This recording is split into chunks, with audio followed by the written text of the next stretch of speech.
চাচি আমাদের বাড়িতে সাহায্যকর্মী হিসেবে কাজ করতেন। তার ব্যবহার, যত্ন এবং পরিবারের প্রতি দায়িত্বশীলতায় আমরা সবাই মুগ্ধ ছিলাম। একদিন চাচি বললেন, আমি তোমার পায়ে তেল মালিশ করে দিতে চাই। আমি বারবার বললাম, চাচি এটা ঠিক হবে না, কিন্তু তিনি জোর করলেন। তখন আমি ছিলাম ২১ বছরের তরুণ। চাচির এই ব্যবহার আমাকে অবাক করেছিল। ছোটবেলা থেকে তিনি আমাকে সবসময় ভালোবাসতেন, আমার যত্ন নিতেন। মা বাবা মালয়েশিয়ায় ২ মাসের জন্য যাবার সময় বাড়ির দায়িত্ব চাচির ওপরই ছিল। চাচি ছিলেন এমন একজন যিনি সংসারের প্রতিটি বিষয়ে খুঁটিনাটি জানতেন। তার জন্য আমাদের কখনোই কোনো অসুবিধা হয়নি। মা বাবা যাওয়ার পর চাচির সঙ্গে আমার সময় কাটত বাড়ির কাজ নিয়ে। তার প্রতি আমার মুগ্ধতা ধীরে ধীরে বাড়তে থাকে। একদিন আমি তার কাছে গেলাম। তিনি তখন ঘরের কিছু কাজ করছিলেন। তার প্রতি আমার যে ভালো লাগা কাজ করছিল তা কোনোভাবেই তাকে বলতে পারছিলাম না। একদিন মায়ের শাড়ি পরে চাচি যখন ঘরে এলেন, তখন তাকে দেখে আমি সত্যিই অবাক হয়ে গেলাম। শাড়িতে তাকে এত সুন্দর লাগছিল যে আমি কিছুক্ষণ তাকিয়েই রইলাম। তিনি বললেন, তোমার মায়ের শাড়িতে আমাকে কেমন লাগছে সুমন? আমি কিছু বলতে পারলাম না। তার সৌন্দর্যে আমি মুগ্ধ হয়ে গিয়েছিলাম। পরবর্তী কিছুদিন চাচি আমাকে ছোটবেলার স্মৃতিগুলো মনে করিয়ে দিচ্ছিলেন। তার সঙ্গে গল্প করতে করতে আমি আবেগপ্রবণ হয়ে পড়তাম। তিনি অনেক আন্তরিকতার সঙ্গে আমার সব কাজে সাহায্য করতেন। একদিন গোসল শেষে কাপড় পরিবর্তন করার সময় চাচি হঠাৎ আমার ঘরে চলে আসেন। তিনি বললেন, সুমন, তোমার শরীরে একটু তেল মালিশ করে দিই। আমি বারবার অস্বীকার করলেও তিনি জোর করতে থাকেন। আমি বললাম, চাচি এটা ঠিক হবে না, কিন্তু তার ভালোবাসার যত্ন দেখে আমি মুগ্ধ হয়েছিলাম। তবে আমি সবসময় সীমারেখা বজায় রাখার চেষ্টা করতাম। চাচি আমার মা বাবার অনুপস্থিতিতে বাড়িটিকে যেন নিজের মতোই করে গুছিয়ে তুলেছিলেন। একদিন আমি বন্ধুদের সঙ্গে একটি পার্টিতে যাচ্ছিলাম। চাচি বললেন, তুমি একা একা পার্টিতে যাচ্ছ, আমাকে তো কখনো বাইরে নিয়ে যাও না। আমি বললাম, ঠিক আছে, আমি তোমাকে বাইরে নিয়ে যাব, তবে ভালো পোশাক পরে তৈরি হতে হবে। চাচি রাজি হলেন। আমি মায়ের রুম থেকে একটি সুন্দর শাড়ি এনে তাকে দিলাম। যখন তিনি শাড়ি পরে বেরিয়ে এলেন, তাকে দেখে আমি অভিভূত হয়ে গেলাম।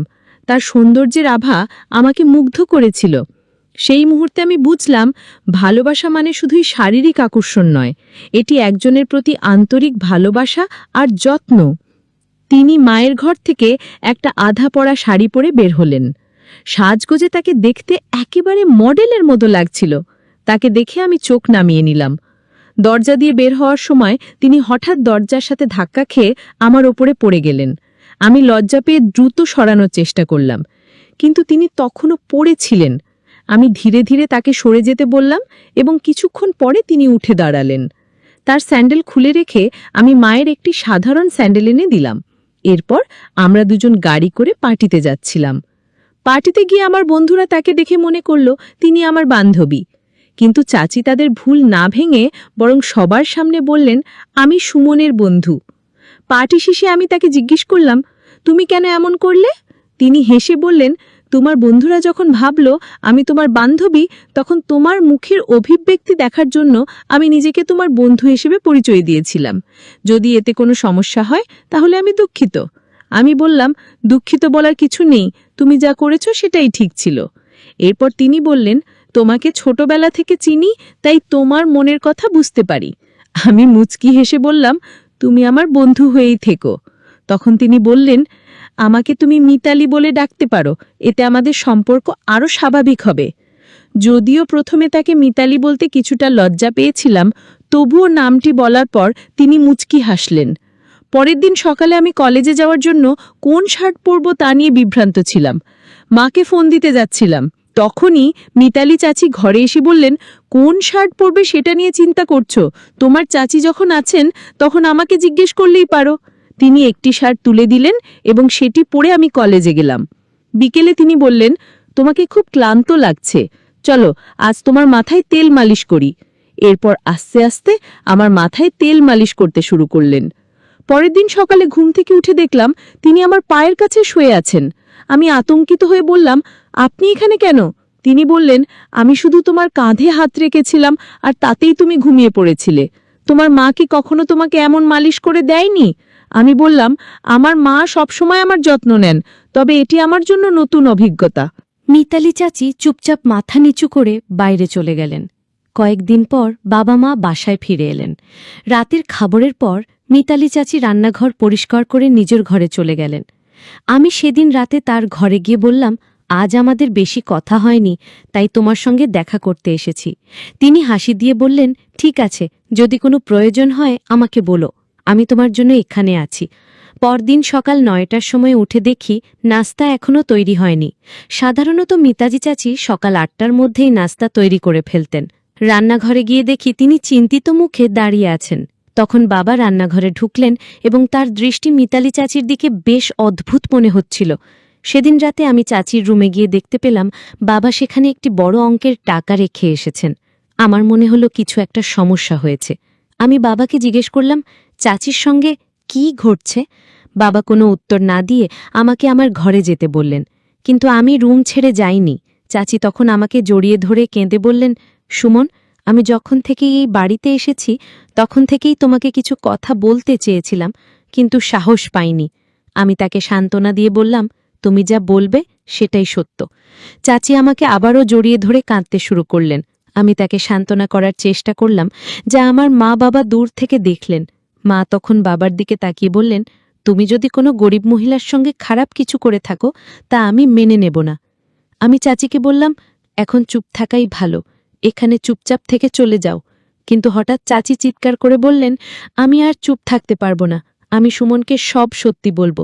তিনি বলতে শুরু করলেন, তুমি জানো না যে তোমার আসল মা রুমি, যিনি কয়েক বছর আগে এই বাড়িতে কাজ করতে এসেছিলেন, তিনি যমজ সন্তানের জন্ম দিয়েছিলেন।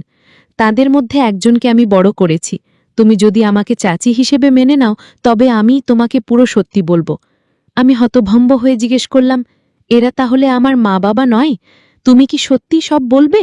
চাচি বললেন, আমি জানি তুমি আমাকে হারাতে চাও না, কারণ আমি তোমাকে ভালোবাসা ও যত্ন দিয়েছি। আমি একবার পুলিশের কাছে গিয়েছিলাম, কিন্তু তোমার যমজ ভাইয়ের কারণে কিছুই করতে পারিনি। আমি বললাম, তুমি যা বললে তা সত্যি হতে পারে, তবে এতে আমার কোনো কষ্ট হয় না, কারণ আমার মা বাবা আমাকে অনেক ভালোবাসেন। চাচি চোখের জল মুছে বললেন, কয়েক বছর আগে তোমার আসল মা মারা গেছেন। তোমার বড় ভাই সঠিক মূল্য পায়নি।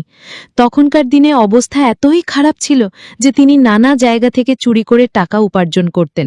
এমনকি একবার তিনি তোমার বাবা মায়ের কাছ থেকেও লক্ষ টাকা চেয়েছিলেন, কিন্তু তারা এত বড় অঙ্কের টাকা দিতে অস্বীকার করেছিলেন। বাধ্য হয়ে তিনি কিছু টাকা নিয়ে বাড়ি ছেড়ে চলে যান। আমি অবাক হয়ে শুনতে থাকলাম।